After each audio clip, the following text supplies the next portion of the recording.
Cooking basics for beginners.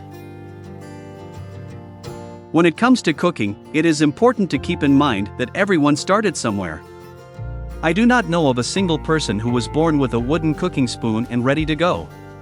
There is a lot of learning that must be done in order to become a prolific cook, and then there is always room for improvement.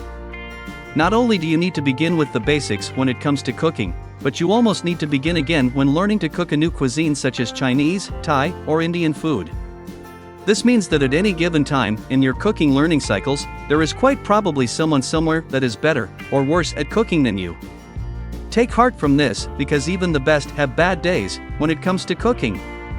There are many people who cook for different reasons. Some cook in order to eat and survive, while others cook because they actually enjoy the process of cooking. Some cook during times of emotional upheaval, and others cook out of sheer boredom. Whatever your reason for cooking or learning to cook, you should always begin with the basics. The first thing that you need to learn is what the different terminology you will find in recipes actually means. There are many new and sometimes foreign-sounding terms that you will find in common recipes. These terms can mean the difference in recipe success or failure. You should be able to find a good section in any inclusive cookbook that explains the different definitions for unfamiliar terminology. If you aren't absolutely certain what is meant by folding in the eggs, it is in your best interests to look it up.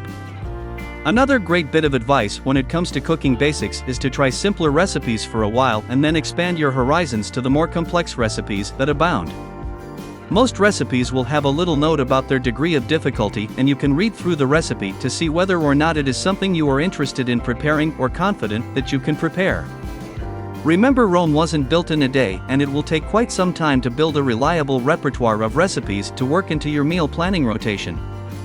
The good news is that once you've learned the basics of cooking, it is unlikely that you will ever need to relearn them. This means that you can constantly build up and expand your cooking skills. As you learn new recipes and improve your culinary skills and talents, you will discover that preparing your own meals from scratch is much more rewarding than preparing pre-packaged meals that are purchased from the shelves of your local supermarkets.